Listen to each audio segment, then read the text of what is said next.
Živijo, tukaj je Anže, poslušate podcast Aparatus, kjer legitimni člani družbe povejo, kaj počnejo v življenju.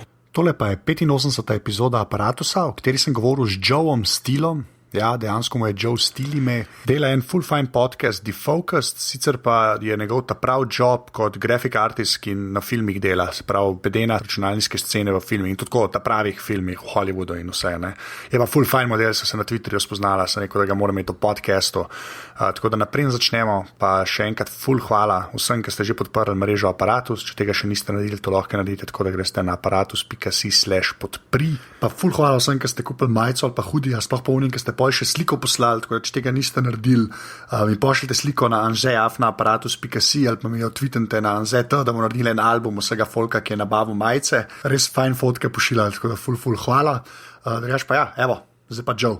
I see that you're from the same part of America that I am when I lie to Netflix that I'm from America. Because I use Netflix and I use this service that basically convinces this Netflix that I'm from America, but I didn't need to put the area code in when I signed up. And I, of course, use 90210, which is, Beverly Hills, which is the only sort of area code I know like by heart in America. Which, the 90s were good to me, I think. Yeah, I never liked that show. My sister did, and of course, everybody knows the zip code. I'm not actually in that zip code. Yeah, so I always tell everybody I'm not in the good one. What does that mean? Like exactly? Oh, there's just other zip codes in the city proper, and so like if you say that you're from Beverly Hills, everybody's like, "Oh, it's so fancy," and it's like, no, actually, I'm from the I guess the wrong side of the tracks or something. Like I don't know. It's not the fanciest part. Well, yeah, but you just made it sound like you live like in the wire, basically, like Baltimore. Like, yes. Okay, well, yeah, okay, that's a good analogy. I was not aware of that, but yeah. So I don't know. I think we started with a 90s teeny bopper show, which I talked to Maltz about Matlock, so this sort of makes sense, I guess. But I always have this first question, which is, who are you and what do you do?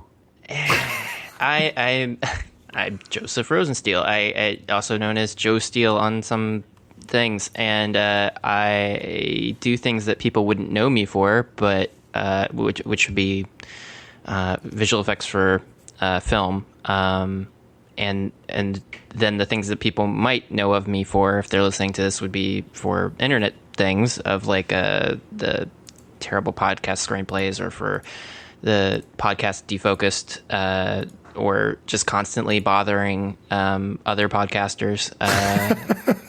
And so, I mean, that would be it, I think. Well, okay, yeah. The bothering part, I guess, depends on who you ask. Like, your favorites are like one of my favorite things on my English Twitter account. So,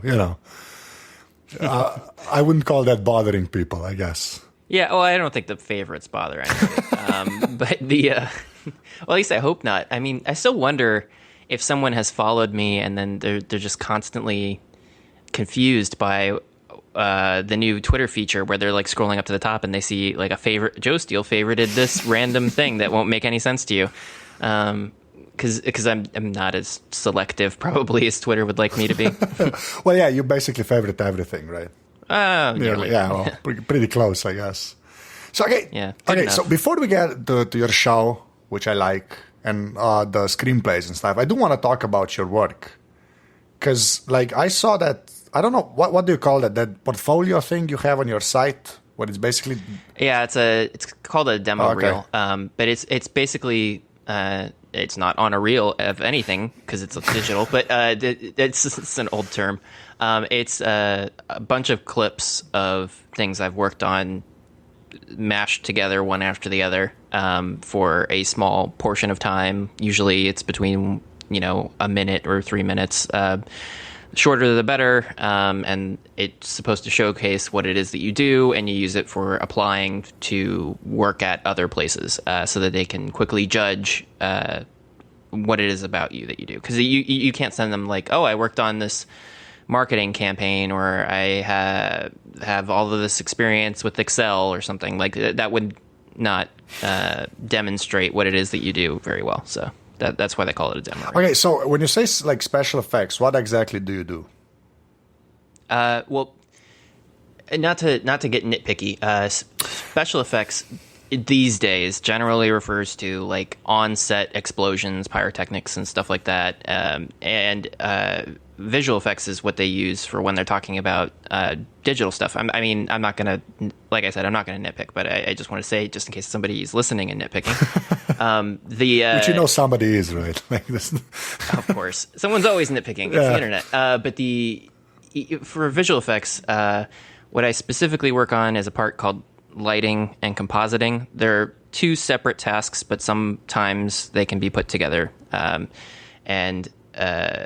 What that involves is you take whatever it is, the computer-generated assets, the models or animated characters, whatever. They don't have any lighting attributes or anything on them, and so you throw lights and shadering stuff at it, and then it's a pretty picture, and then you take those pretty pictures and you put it together with other pretty pictures, which is compositing, and then that's the part of the movie that I do.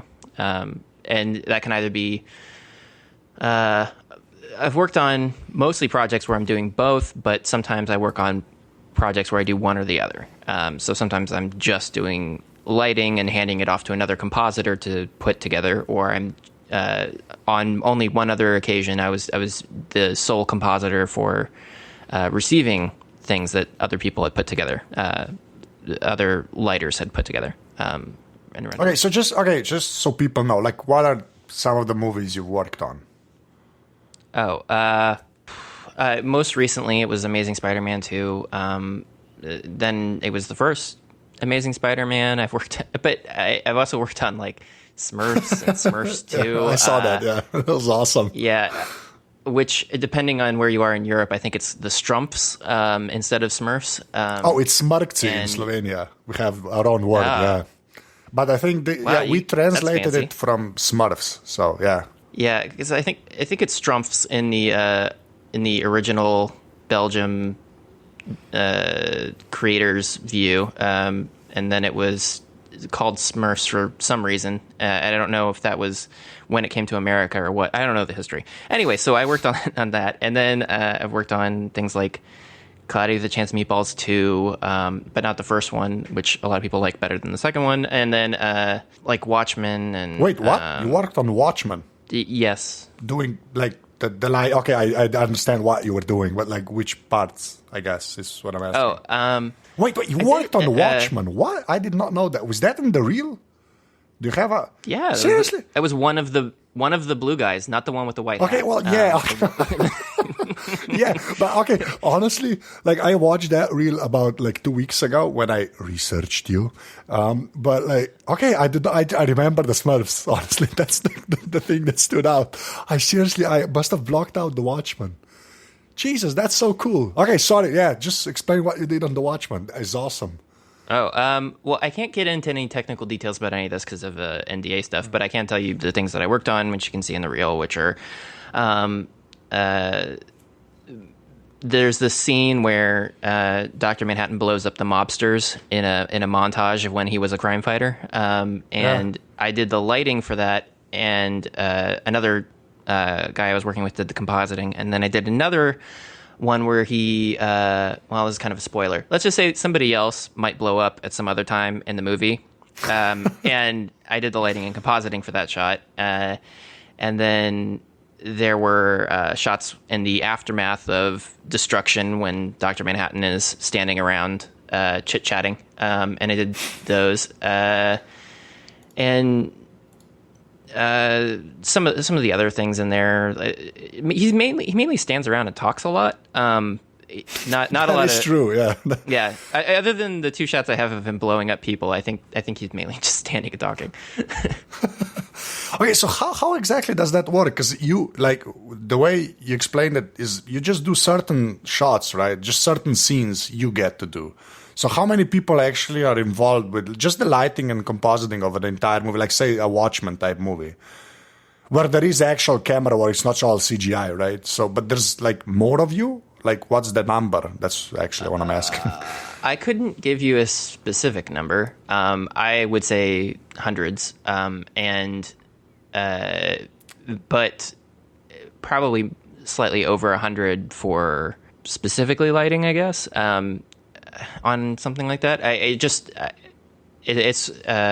don't remember exactly what the numbers were to begin with, but I don't even think I'm supposed to say what they would have been. But on a movie like that, you have tons of people working on it, and everybody gets a bit of the pipeline, which is like part of making the CG stuff for it. And because it's a live action film with computer generated elements in it, then of course most of the movie isn't computer generated, and that's all shot. And then things are added in. And there's other things that are in there, like set extensions, things that aren't characters.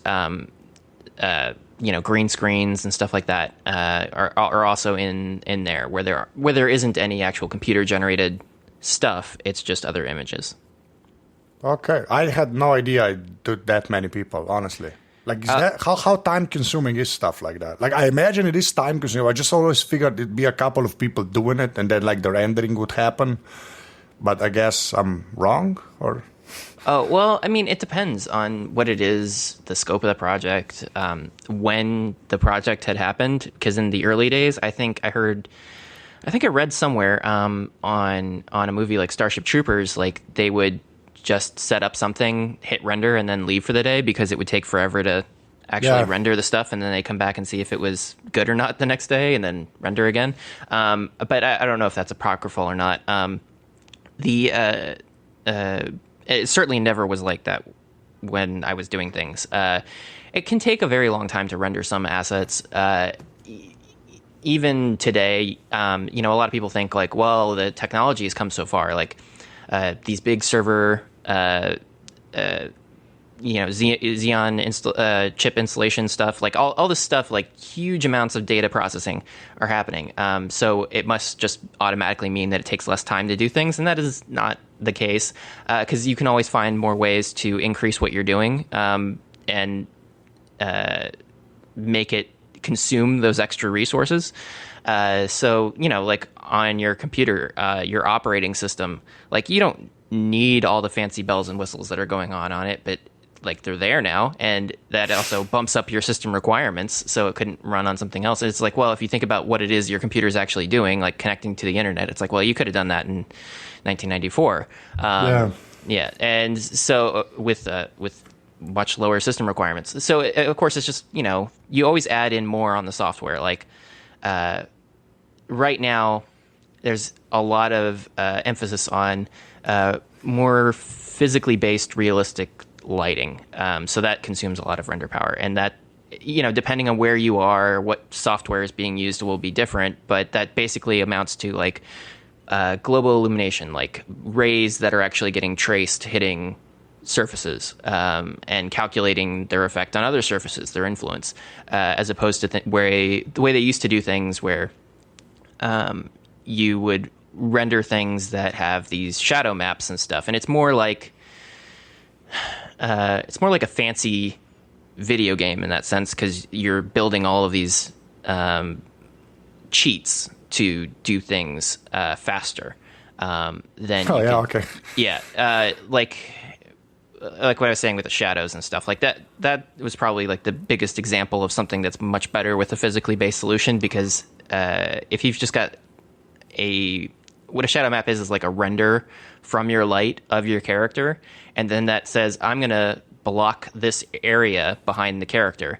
And so that doesn't always line up, and you'd have like shadow bias and other things you'd have to dial, and like to make soft shadows and all this other stuff that you'd have to actually have an artist do artistically, like cheat in, as opposed to just getting for free from the renderer. So that's something. So how does it, when you're going to work on, okay, let's say the Smurfs, I guess, like how much of the movie do you actually get to see? Do you just get to see your part before it's even done? Or like, how does that process work?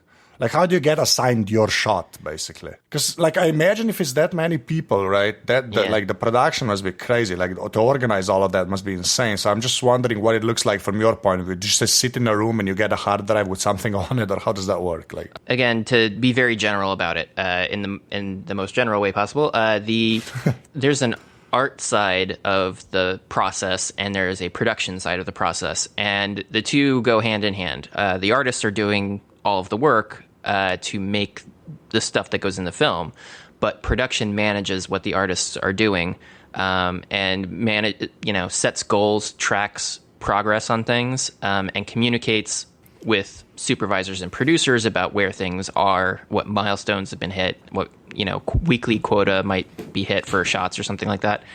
All that stuff is handled by the production side, and it sort of is kind of like there's basically like two trees, if you think about it. At the bottom, you have your artist, and above him, you have your first supervisor. And then that supervisor works with a coordinator, and that coordinator manages what the artists are doing on the team and keeps track of things. And they report to that supervisor's, the parallel person in the production side. And so these two parallel chains of command are operating, where the production side is monitoring what the artists are doing, and they can also be used. So if I can say like, oh, well, I'm not going to be able to be into the office until such and such a time because I have a dentist appointment or something like that. You talk to your producers about managing that, or like I have vacation time, set this aside, and they would manage where that is in the schedule. And your artist supervisor is not tracking that information. He doesn't really care about that part, because it's just about making whatever it is you're making. Yeah. Did that answer the question? I guess I get it. Yeah, because I guess the separation is pretty necessary, but like at some point it must complicate things, or like it actually works out smoothly. Most of the time, I guess. It can work out smoothly. I mean, it can, just like with any job, the role will depend on the person in it, and also the information provided to them by the people above them. And below them. So it's definitely a unique experience when you're going from film to film. Because I guess this is also something else that's not clear, is that instead of it looking like one company, like it is on the outside, you have the people that you see in the credits are working on it. And then if you look at all the other films that are released that year that a company worked on, you'll see different names listed in those credits for supervisor and production roles. And that's because there's different groups of people inside the company working on it. So like every movie is like a tiny company within the sort of. That's a rough analogy for it. Basically, is like, and it sort of runs for the length of the project and it ends. And then that production team and supervisors, they can go on and do like the sequel, or they might go on and do another project together, or they might split apart and some people will go work with these other people that ended a different project, and then some of those other people will go and work on something else. So like the supervisors might work with a different production team, and the producers might go work with a different supervisor, and it might vary depending on what the needs are in the production schedule for the whole facility, of like how many movies are coming through that year.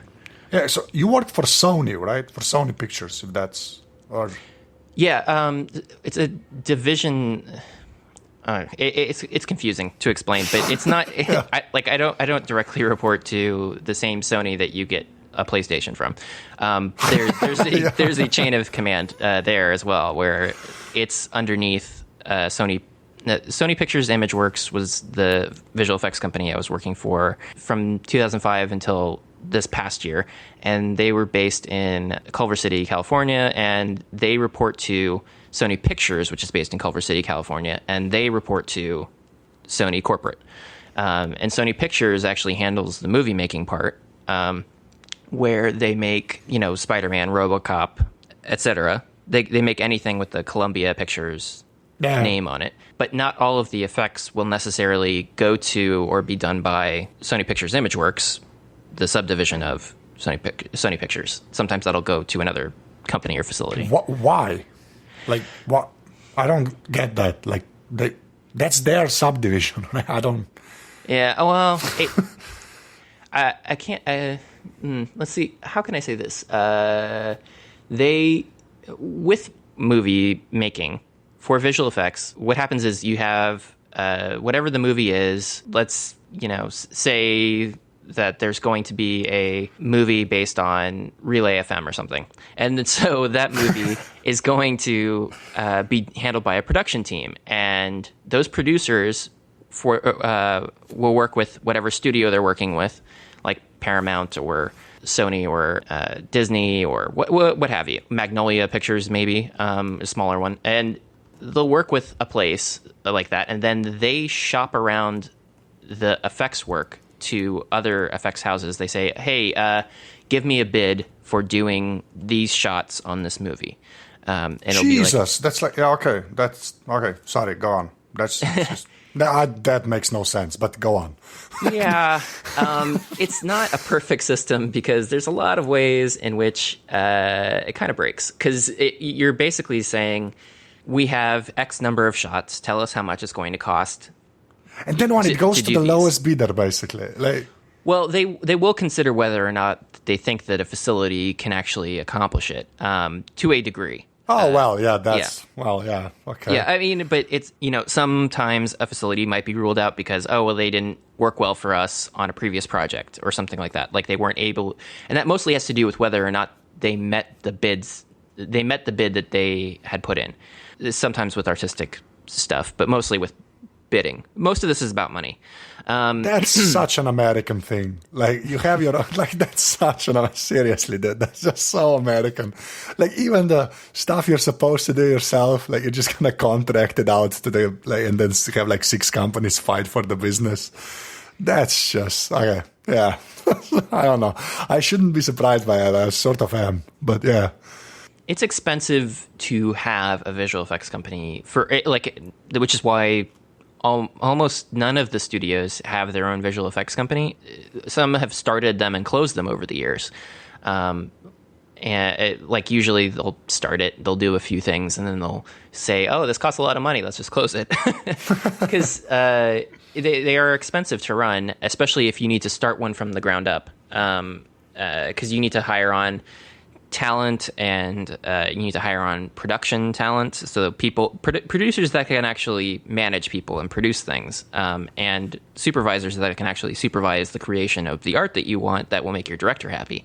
And that's why it's hard to have an in-house one. And also a director might not want to work with an in-house one because they might see that as sort of a requirement on them that's limiting their artistic potential. I don't know.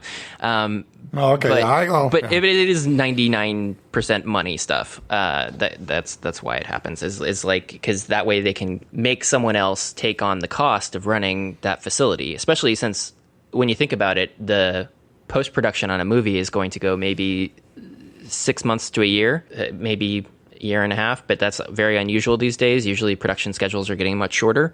So you got a production schedule of 6 months to a year on something. Well, what are you going to do with all those people you just hired for the rest of the year? And you can't it is not convenient to always build up a visual effects studio from nothing every time you want to do a movie. So that's why there are the visual effects companies that are separate from the studios in most cases, and bidding goes to them, and they try to fill up their calendar with these bids. So ILM will put in bids on doing stuff, even though ILM is now owned by Disney. Yeah, because it's sold, the Lucas basically sold everything, right? ILM included. Yeah, he sold Lucasfilm, which was the parent company of ILM. And even though ILM is owned by Disney now, the Marvel movies have had a lot of work done by a motion picture company called MPC as their visual effects studio, and so like you see, it's mostly bidding stuff. That's insane. And it's ILM. It's not like some guys in a garage, right? They basically build half the tools you guys use. That makes no sense to me. Yeah, well, I haven't paid attention, right? I've seen most of the Marvel films, but I'd imagine it was ILM. I wouldn't even think there'd be another company doing that. Yeah, that wouldn't even enter my mind. No, seriously, that's fascinating to me to talk to somebody that's in that, soup over there that makes movies called Hollywood, I guess. But that's just weird, man. Okay, sorry. Oh, no, it's okay. I mean, I'm not just to be clear, I don't know if you were just saying soup because I'm a soup, because I'm not a soup at all. No. Just to clear that up. No, That's that's an unfortunate translation on my part. Okay. We have this saying, an actual soup that you eat, which is made out of whatever. Like, it's going to be tortured if I try to explain that. Okay, yeah, we usually use soup to mean the shortened version of supervisor. Yeah, I know. Yeah, it occurred to me the minute I said it, but it's a weird. Yeah, it's like, so I just wanted to clear that up. I don't run anything. Honestly, that has to be in the title somehow. Like, I have to use soup in the title. Okay, so how did you get into that work? Because I mean, you're talking to a guy in Slovenia where we don't really have big budget films made, like actual stuff that uses CGI. Like, there might be some CGI, I'm not that aware of it. And you worked on Watchmen, that just blew my mind. Like, that's cool. You do know that, right? Or have you just been jaded by the system and do not care anymore? No, I honestly, Watchmen's my favorite thing I've ever worked on. But it kind of disheartens me that it was so many years ago. It's definitely holds a special place for me because I was able to do a lot on that, and I really thought I grew as an artist on it, and it was a lot of fun.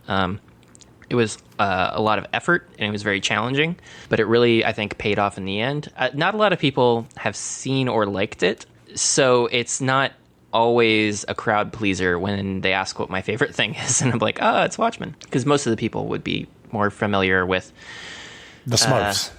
Yes, that's always a crowd pleaser, which is kind of... It's actually kind of funny with Smurfs, Watchmen, and Amazing Spider-Man 2. I've worked on a lot of blue people. Yeah, I was not gonna mention that because okay, I imagine. Yeah, okay, sorry, go on.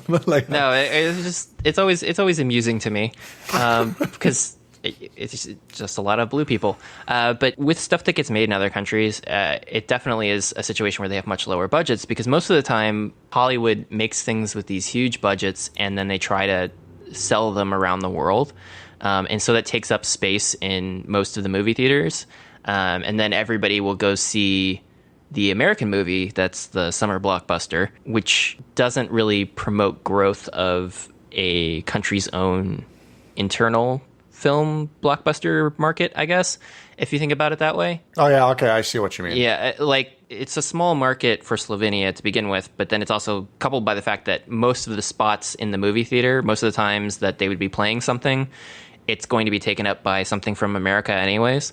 If that wasn't there, then maybe there would be more of a desire to make stuff internally in the country, but still probably I don't imagine they'd be able to hit the astronomical budgets of... Oh no, that would never happen. Yeah. It's all like European productions basically, and we have some like decent movies. Like the last couple of years have actually been great. One of the directors is like he guest hosts, I guess, some of the podcasts I do in Slovenia, and like he's done a bunch of movies that are actually like really good. But yeah, the budgets are like nowhere near. They shoot them all in like a month, maybe 2 months. That's pretty much it, Well, that's not actually that unusual for shooting things.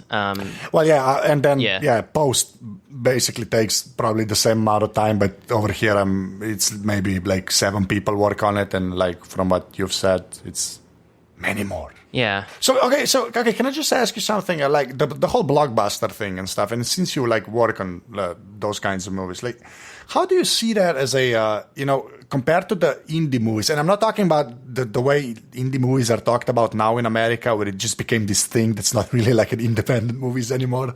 They're just like usually it just means low budget and a lot of crying and staring into the camera. But I mean, those are called for your consideration Oscar movies. Yes. Yeah, but that's basically what indie movies now these days, right? You do like blockbuster, and the next movie you just stare into the camera a lot. But I mean, like how much of that, sort of Clerks, the original Clerks production style movies are still present in America?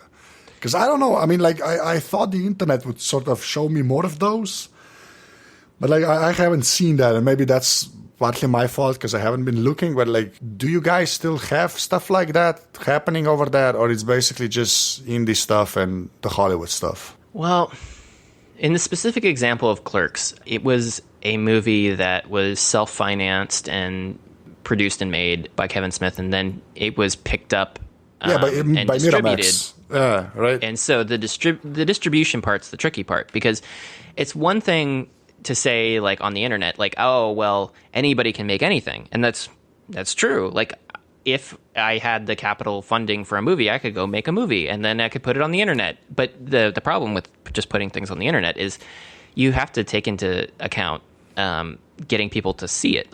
Just having it there, it doesn't mean anybody's going to look at it. Just like with a podcast or something like that. Like, having a podcast on the internet does not mean someone is going to download the podcast on the internet. And so, like, there are independent productions that occur, but you don't usually hear about them. You know, sometimes you'll flip through new releases on iTunes and you'll be like, I've never heard of this one. I've never heard of this one. I've never heard of this one. I've never heard of this one. That one I've heard of, and haven't seen. And you'll just be like going down the list and be like, I don't know why I haven't heard of any of these things. And it's because, oh yeah, they aren't advertised at all. And as much as we like to think of advertising as like the enemy of all that is good, which I don't, by the way, but yeah.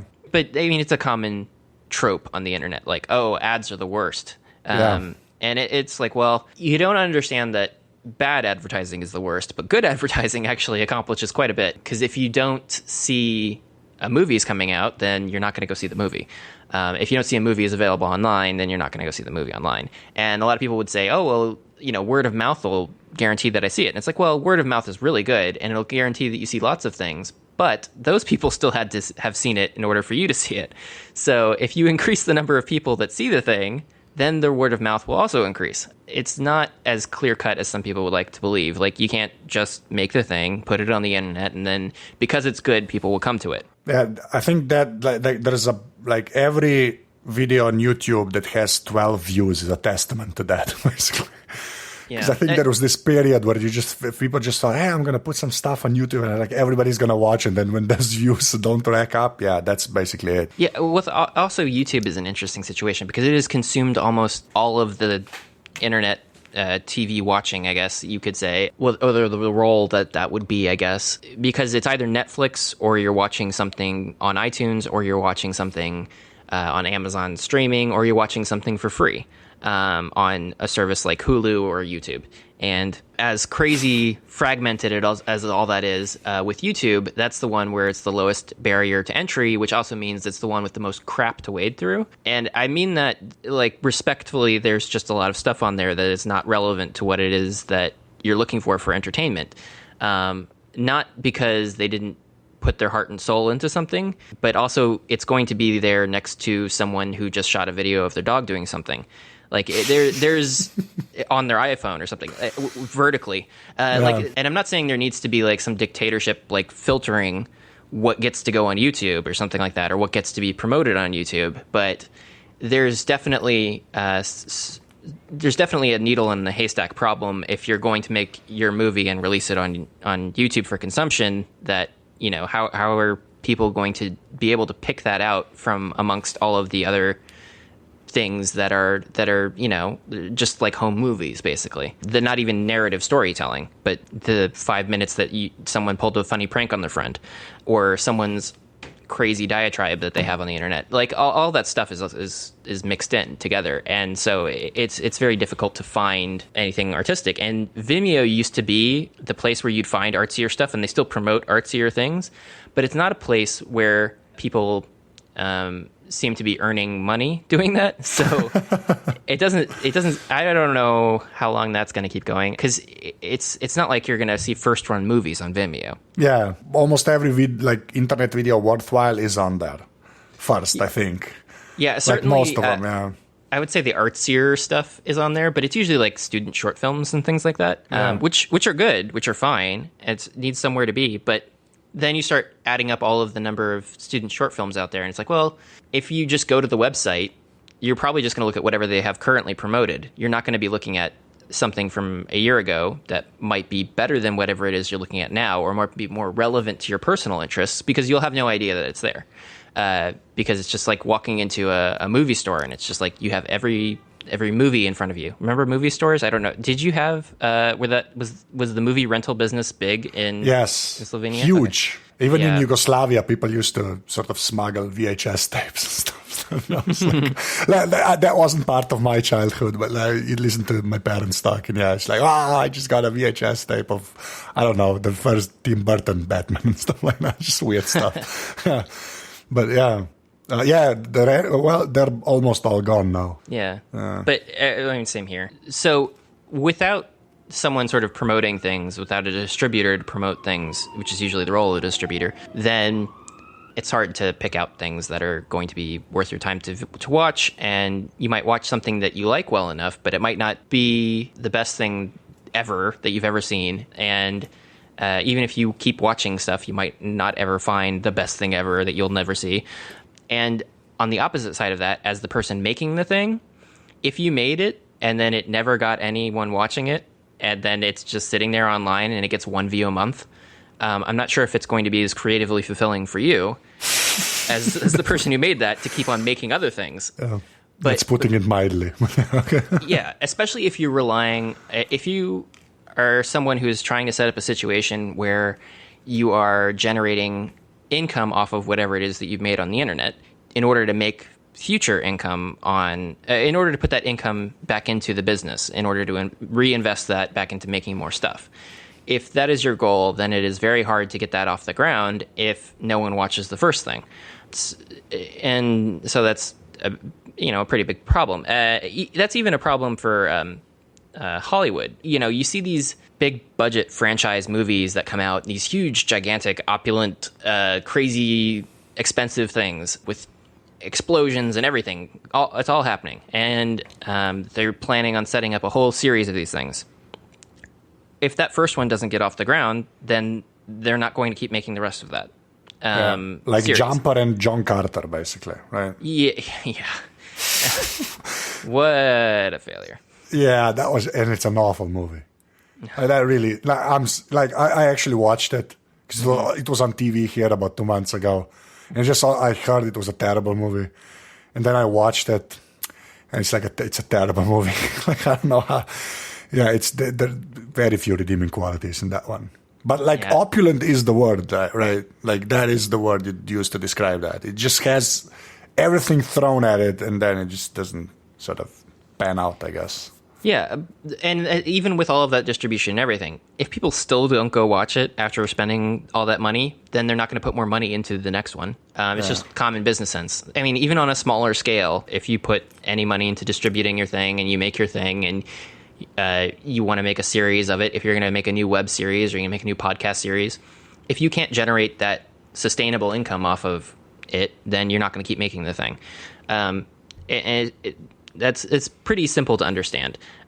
With Hollywood, it makes less sense sometimes because it's like things will still make gigantic sums of money, but because they didn't make as much money as they thought it would make, then it's still considered a failure. So that can be hard to understand sometimes, but it's still a thing that happens. Like no matter how big or small your production is, like if you're hoping to make a series of things, then you have to get it off the ground with the first go, or keep investing and losing money in the thing until it gets off the ground, which is something network TV used to do. I know you were watching old episodes of Star Trek, but I don't know if you've watched old episodes of Star Trek: The Next Generation. I did. The first 2 seasons. Yeah, I know what you're going to say. Yeah, the first 2 seasons are... Well, the first season is like... How should I... Like, the budget is not what it was in the later years. Well, actually, the crazy thing, if you think about this, is they were spending, I think, about $1 million an episode, which is a lot of money for a television show back then. And they just weren't able to do as much with the money because, model work is more expensive than CG work that you would see later on. But it mainly has to do with like the writing stuff. It just wasn't very good, but it was on the air because it would still get viewers because there was such a limited number of things you could watch on TV. Which is hard. Now that wouldn't work, right? Yeah, you could not make that Star Trek series and get those numbers today at all. And you could not make your own, internet video, whatever it is that you're making, and keep it going for 3 years until it got good at the very end and they renewed you with the big cliffhanger ending. Yeah, I think the only loophole there is if it's critically acclaimed. Like when you see something like The Wire that never really got a big enough audience to justify it, I guess, it got kept alive just by the sheer, critical acclaim. Because HBO needs like a series that's sort of, has the best writing, even if like 7 people watch it. But HBO also they're in a slightly different situation from, well, not slightly, very different situation from network television in that they don't have to worry about advertising. Well, yeah, that is true, but it still has to be worth it for them somehow. That's what I mean. Like, I do understand that network TV is more brutal just because of the advertising. And like, if you look at something like Fox, right, the Fox channel, they just cancel everything. If it doesn't, I think those guys just have like an Excel spreadsheet and just some numbers, and if the show doesn't meet that number, it's gone. But like, they canceled some of the coolest stuff ever made just because, if they just gotten like 20,000 more people with the Nielsen box to watch, maybe it would have survived, I guess. Yeah, well, television metrics are imperfect, to say the least. Yeah, okay. Yeah, and it's really messed up for the kind of content that, let's say, like you or I or other, I guess, you could say like people who are interested in a more in dense, dramatic storytelling, like. I was going to say nerds, but that doesn't sound quite right. But we tend to be nerds in that we are also the people who will have, personal video recording devices and will be streaming things instead of watching it when it comes on TV the first time, which is an important metric for how things get how much money something gets, or we'll be buying the DVDs after the season is over, or we'll be renting the DVDs. It used to be the thing, like everyone would rent Lost on DVD or buy it after the series was done and then watch it all in one go. And even today, people are going to consume things in a way that is sort of like a big burst of energy on Netflix, like just consuming all of Orange is the New Black season or all of House of Cards or whatever it is. And that doesn't necessarily translate to like year-round profit or like other stuff because they can just watch it all in that month. So it's going to be interesting to see how Netflix can handle that. But it's a situation where that sort of sabotages a lot of storytelling, like on Fox, where people would be turned off by episodes being shown out of order or episodes being preempted by a baseball game and not actually being able to see it. And that happened to a lot of shows. Like Futurama was on Fox for canceled and brought back and canceled. And and you have stuff with like Family Guy, which I don't really like, but it was brought back and canceled. Yeah, I guess with animation, that's a lot easier. Yeah, I do know that, yeah. Yeah, and with Firefly, which I'm sure is more what you're referencing here. But yeah. They showed I think they showed like the first 4 episodes out of order, and they like injected an episode at the beginning that wasn't really supposed to be there because the network didn't like the first pilot, and it all that sabotaged people watching it. And you're just like hardcore fans who put everything back into the right order and downloaded stuff. And nobody generates money off of that work that the fans are doing. Yeah. And you're only going to get like the most ardent supporters who want that, but that's not going to keep translating into studio money. Yeah, and if that doesn't happen, it's pointless for them. Yeah, then they won't keep investing in it. So, like, Star Trek Enterprise was getting better in its 4th season. Which I never saw, because I gave up with the end of season 3, because just that wasn't Star Trek at that point. But yeah, I've heard that season 4 was way better. Yeah, the first 2 seasons I watched off and on because it was the only Star Trek that was out there. Yeah, same here. Yeah. And it was such a complete disappointment.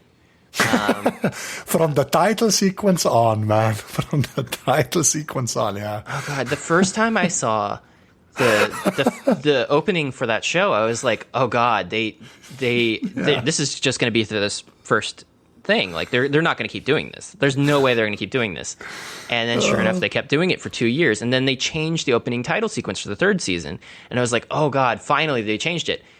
they didn't really change it. Yeah, it isn't really. Yeah, I know what you mean. Yeah. And I was like, what are you guys doing? But and it's one of those things where even to look past how bad that title sequence is and into the rest of the episodes, like they just had awful writing and characters that made no sense, that didn't have any, that weren't developed even after 4 years. Like, tell me something about Travis Mayweather, the helmsman. Other than he's a good pilot. I mean, there's nothing you can say. It's just like, why didn't you guys write something for him to do? And his most interesting episode was a fourth season episode where he was in the mirror universe. And they completely changed his character, which is like, well, of course, that'd be way more interesting. They brought back the mirror universe. Oh, seriously, I did not know that. Like from the original series, like the Spock and Evil Spock thing. Yeah, and in a few episodes of Deep Space Nine, they go to the mirror universe too. But I have to say that and it's a 2-parter in the 4th season of Enterprise. And using your Beverly Hills Netflix, I would go watch it. It's fun, but only if you're like already a fan of the mirror universe Star Trek stuff. If you're not a fan of that, then I don't think it's going to do anything for you. Because it's something where they could do whatever they wanted to, because they knew that the series was going to come to a close, basically. So the mirror universe has a lot of stuff in it that they wouldn't have done in the regular timeline of events that unfold. And so it's more interesting. How does every podcast I do turn into a Star Trek thing? That's awesome. No, I actually really enjoyed that, talking about it. I think you're like the third English person I've talked to that just devolved into some form of Star Trek, like referencing, and it's not an accident, because I was listening. I had listened to your Scott McNulty episode and your Jason Snell episode when they first came out. And then I was going back and I was re-listening to parts of it in preparation for being on the podcast. And of course you guys talked about Star Trek. And so here I am talking to you and I'm thinking about Star Trek. Just have it on the brain. And then The Incomparable did like a big best and worst of Star Trek this past weekend. And so I was listening to that. It's just like having your brain immersed in Star Trek stuff is damaging. And don't do that, kids. It's also one of the things that got me into wanting to do visual effects, because I loved the model work that they did on the show back in the Next Generation days when I was a kid. And there was an episode of this program called Reading Rainbow, which I don't. Oh, Geordi LaForge thing. Yeah. Okay. I don't think they distributed that in Slovenia, but they did not. Yeah. It was an educational program for kids, and it would be about reading books. And he was the host for it, and then they had an episode where he took people behind the scenes on how they made some of the effects for the show. Oh, awesome. And so that was really interesting. Like the Enterprise model is actually filmed upside down because the saucer is so heavy they couldn't film it right side up with the motion control cameras. And they show you how they do all the different passes for lighting, and then they shoot it over a blue screen, and then the warp nacelles actually get colored blue separately in a different process. And so it's like all this technical detail and how the transporter effect is really just swirling water with glitter in it. And it's interesting. It takes a little bit out of the magic when you say glitter and then like the transport effect. I think it's sort of, but I see what you mean. It's one of those things where back then, like, you took whatever you had on hand, and so like when you look especially at the models and stuff, you can see like parts of drugstore razor blades and stuff that are repainted and glued on because they just used whatever they had on hand in order to make these things. It wasn't like a digital process where you could make whatever you wanted. You had to actually build the thing in real life. Yeah. So how did you get into your line of work? Like, did you go to school for it, or how does that work? Oh, I went to an art school in Sarasota, Florida, which is just south of where I grew up. And it was a smallish school, and it was known for its computer animation program. And I took computer animation because initially I wanted to, after liking Star Trek and all of the effects and stuff like that, I wanted to actually do Pixar stuff because Pixar was really big at the time. And I wanted to like actually animate a character. When I was in that program, the 4-year program, I started to realize that I didn't actually get as much fun out of, because we would do every part of the process. I didn't get as much, I didn't get as many kicks out of animating as I did out of making things look a certain way. So that would include like dialing like shader attributes, like how shiny something is, or like how glass refracts or something like that. And also like the lighting, where do you place lights, like high key lighting versus low key lighting, what key fill ratio is, that kind of stuff, like how the character looks inside of the scene. I would spend more time doing that stuff and less time on the animation. And so the program graded more heavily on the animation part. So I was basically a B-ish animator, and not going to wind up at Pixar for that. And also because the school at the time used this program called Maya for animation, and we would use its internal rendering software, which was from the late 90s, because they just had it as part of the software and never updated it. And that was an extremely limited piece of software for doing things that looked good. And so it was very difficult to make things look good. And no one uses that, even at the time I was in school. No one used that for actually making things for film or for television or for anything, because it was so old and antiquated and didn't look good. And everyone was using RenderMan, which is the Pixar render solution. The school got that after I left, so I just waited. That would have helped. But nobody was going to hire me for lighting without having RenderMan experience, until Sony needed me at the very last minute to come start on a movie there in a position called an associate technical director, where I basically just like put stuff together and handed it off to someone else to make things.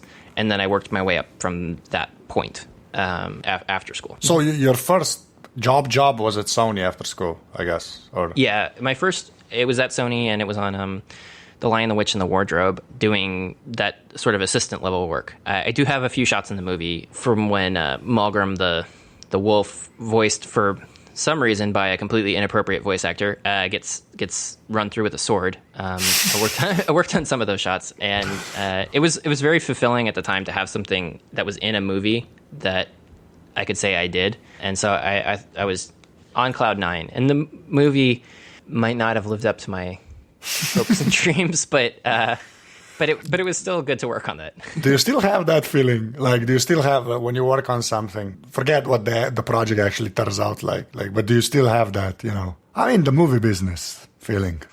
Man, say yes. Just say, lie to me and say yes. Okay, thank you. Yes. It's magic. It's movie magic. It's movie. That's what I wanted to hear. Yeah. No, but see, honestly, because I imagine it gets to be, does it get to be a job like any other at some point, or? Well, I mean, in a way it does, because you're sitting in a cubicle or some other open office workspace, or in an office or something, depending on which company you're working for, and you're on a computer and you're clicking things, and there is artistry to what you're doing, but you're also showing up to work and doing stuff on a computer and replying to email and showing up to meetings and teleconferencing and all this other like normal business stuff. Yeah. So that can kind of deflate some of the mystique of it a little bit. Like when I first started, we used to have film dailies, used to be a thing where they would actually develop what they shot and show the rough cut, right? Yeah, but it wasn't what they shot, because it was all digital. So it would be, they would print out what we had worked on onto film, and it would be developed and shown in the morning, and like bright and early. We would be sitting in a theater there at work, hearing the film projector sounds, and seeing the actual thing projected up on the screen. So it was really something at the time, because that definitely made you feel like you were working on a movie, as opposed to sitting at your desk and clicking on things, and then you don't really feel. It doesn't feel as magical, but it's still rewarding in many ways. So I don't know how to segue to Defocused now. So you do a podcast. Yeah. Well. Explain Defocused. What you intend actually do, if you can. Okay, just pitch it. Just pitch Defocused, basically. I'll start off with more of the history of why it even exists, and then it'll probably make more sense. Because we never talked about this on Defocus, but basically I got into listening to podcasts because of a friend of mine from high school was constantly trying to get me to listen to Back to Work and Build and Analyze and Hypercritical. And so I was listening to them, and I really got into them, and I liked them. And then I was replying on Twitter to different people, as you do, about pestering different podcasters and stuff. And I noticed that Dan and I... Dan Sturm was also talking to Merlin about Back to Work stuff, and I dumb jokes and stuff. And so I was like, oh, well, I'll follow this guy. Because I had seen that in his Twitter bio that he's also a director/visual effects person. So I was like, oh, okay, that sounds interesting. It sounds related to what I do. And then it turns out that we had a lot more in common, and we talk about visual effects stuff. And then we wanted to make our own podcast, and we didn't know what we wanted to do, which is a problem, because then you record a lot of junk.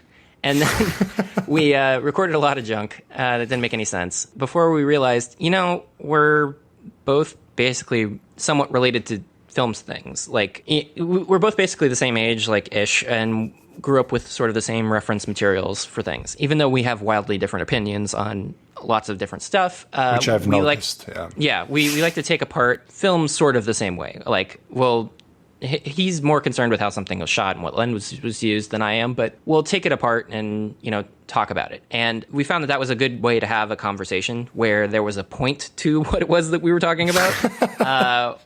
Like with an interview show, you can always say, well, there's a point to the whole thing because there's a guest the whole time and you're interviewing them. And then on a show where you just have two people show up every week and talk to each other over Skype, then that doesn't really there's nothing really super special about that unless the conversation they're having is in some way interesting. And by having a movie you're talking about or a series of movies you're talking about, then you can have at least something to anchor the conversation so that you're not just dithering on and on and on about burritos or something nonsensical. Yeah. And that sounds simple and obvious, but some people really do not see that. Like, you need that skeleton. It's not enough for two people just to show up, right? And that's obvious to me, but I just, you listen to some podcasts and you can tell there's nothing to hang the whole conversation on, and it gets weird soon, I think. Yeah, I mean, there's one exception I can definitely think of, which was Bionic, which was a podcast with... Well, that show was the weirdest. Like, I actually started listening to Bionic at episode 3. Like, I've been there from the start. Oh, yeah. And I actually get mentioned at the start of 51. Because, Queendom, right? Yeah, United Kingdom. Oh, I forgot they mentioned you in. I know they said your name, but I didn't know it was in 51. Yeah, it was in 51 because I had Matt on at that time, I think, and then Mike makes fun of my name, as pretty much everybody does, which we'll get to at the end. Apparently, you still haven't said my name, so that's because I said it wrong. Really badly on Defocused. After hearing you say your name and correct every guest that you've had on your show on how to say your name, I still said it wrong. And it's not for lack of paying attention. It's just I'm clearly an idiot. So but Bionic before Queendom, which had a structure and stuff, and then there was whatever the hell that was after Queendom, right? So that it's not really an exception, but I love that show, and it's a sad thing, but yeah. And I had listened to it not as early as you had. I want to say it was in the 20s or 30s I started listening, and it was very much a topical show at the time, and Mike would try to keep it on the rails by having the topic to discuss, and then Matt would talk about nonsense a lot and go on little rants and things. And slowly over time, there was sort of a mythology of these idiosyncrasies that would build up, and then by the time they got to 51 and just didn't care about the actual topic anymore, then there was already that stuff to draw on. Like, I don't think you can start a podcast at 51 like exactly. They did, and have it just go off flawlessly, because they wouldn't have had the rapport with one another, and they wouldn't have had the things that they've already talked about in the past, the jokes they've already made. There's still a lot of inside jokes in 51 on. So that's probably why I mentioned that as the exception to the rule. But I've listened to other things where there's not much of a structure, and even on Defocus there isn't much of a structure. So I'm sure people feel the same way about us, but it can be hard to listen to people talk about things. If there's nothing that they're talking about, unless you know them, just like having a conversation or something. If you're overhearing somebody talking in a Starbucks, like, you don't care what they're talking about, really. They could be talking about anything. But if you know who that other person is, then suddenly their conversation is going to be far more interesting to you, even if they're talking about exactly the same stuff. Yeah. You did start doing something which I really love, when you have a guest on and it's like you two and another person talking about the movie they like. And that tension is awesome. And I told you that on Twitter, and I'm glad you're continuing to do that. Those are my favorite episodes now. I love you too, but when you have a guest on, those are my favorite episodes. I still haven't listened to Casey Lee's talk about Collateral, which is a movie I actually like. So you liked the Mike Hurley one? Well, yeah, but we've had two guests. Yeah, I know. No, but seriously, that's it makes sense to like vary it like that. That's the thing I like, because I started listening to the Casey one, right? And then you guys said it's gonna be about Collateral, and I said I have to watch it before I listen to the show. Because I've like the last time I saw that movie must be like 10 years. I don't know. When it came out, I saw it a couple of times, I think, because I do actually like it. And Tom Cruise looks good with the gray hair. Yeah, I have no idea why I just said that, but he actually does look good with the gray hair. So yeah, that just sounds even worse. Well, I was just kidding. But I agree that I also like our guest episodes. We couldn't manage to do every episode as a guest episode. No, but that's fine. That gives it the structure, right? And then when it's just you two guys, you have something to hang it on. It makes way more sense like that. Seriously, at least that's my opinion, I guess. But yeah. No, I agree. I mean, I'm not disagreeing. And we don't want to rush into doing too many at once right now, so we're trying to space them out a little bit so that they aren't like back to back guest episodes or something. We want to talk to a wide variety of people, because it also makes the conversation more interesting, and it also makes the movies that we talk about more interesting. Because I had not seen Collateral or Scott Pilgrim before Mike and Casey were guests. That's insane. But okay, go on. Sorry. You're not a nerd. That's all I'm going to say. No, I think there's this mistaken impression from the show that I have seen more things than I have. I'm not a movie connoisseur, and I told Mike this and I told Casey this. Like, we're not a film analysis critique podcast where you need to come in with a well-reasoned argument and series of notes and stuff. Like, we don't do that.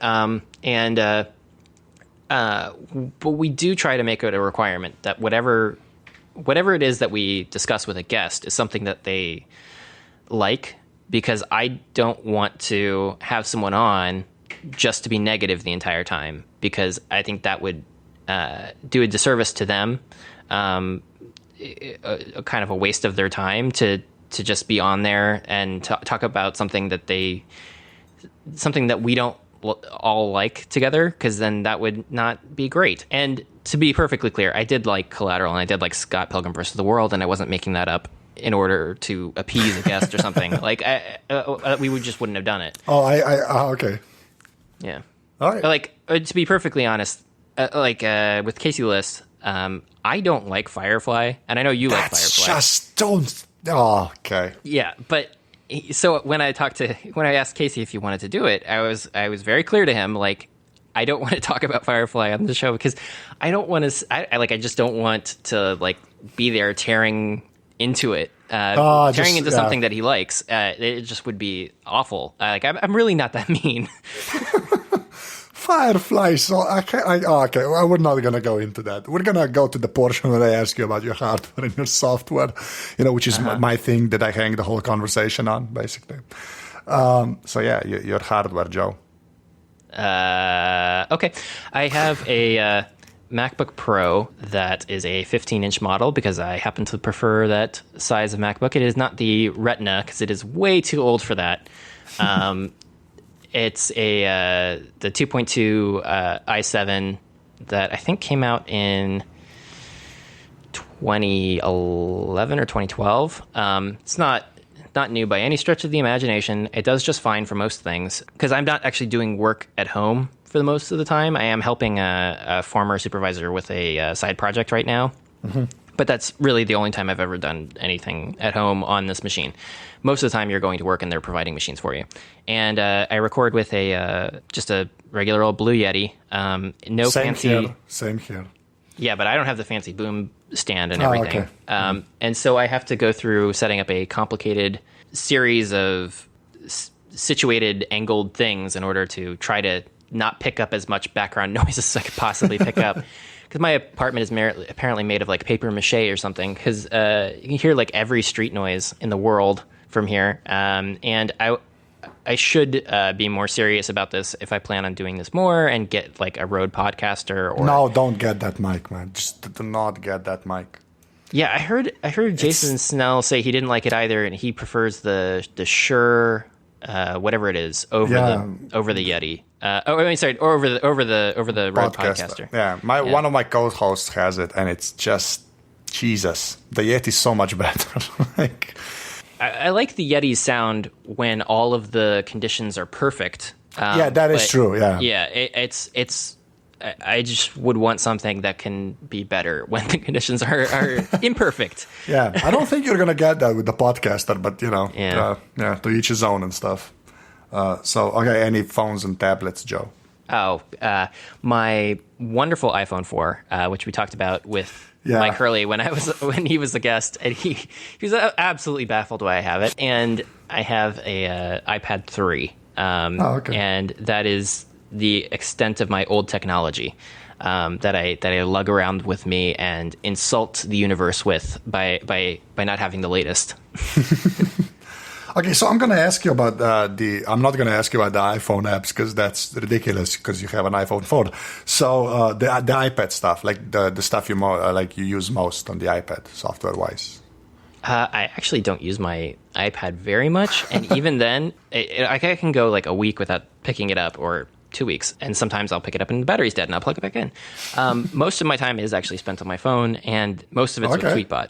And because well, you have to be specific. The favorite button, right? Yeah.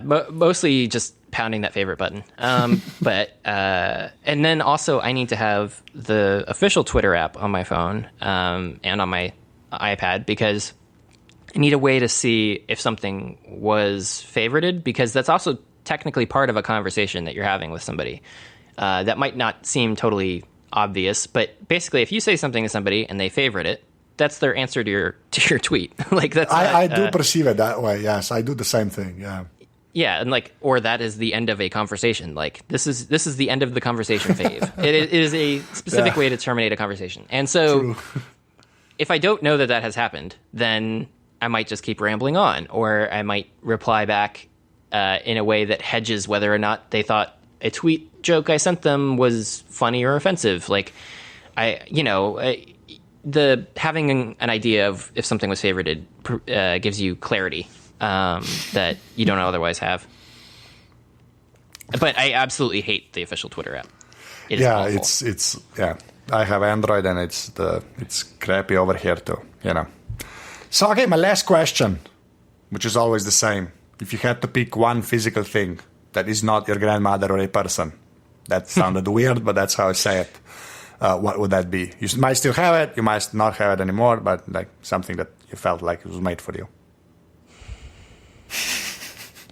I knew you were going to ask, and then I guess I don't know why I didn't put more thought into it, but I think my favorite thing that was made for me would... I'm drawing a total blank. I guess I would have to say...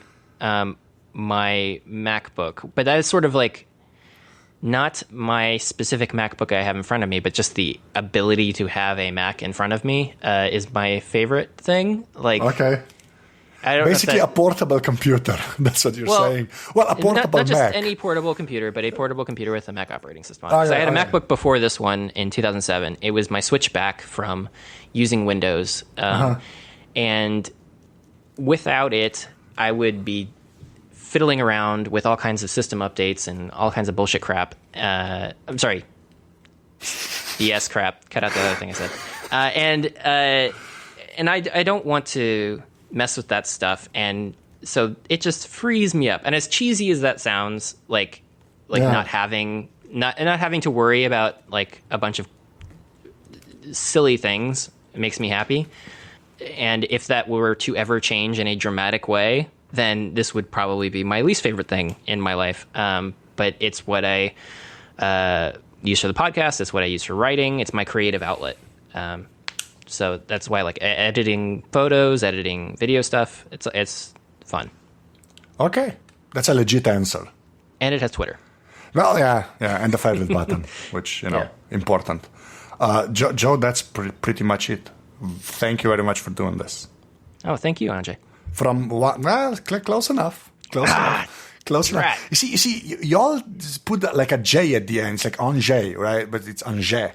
Angers. Yeah, okay, that was pretty much, that's Angers? pretty much it. Yeah.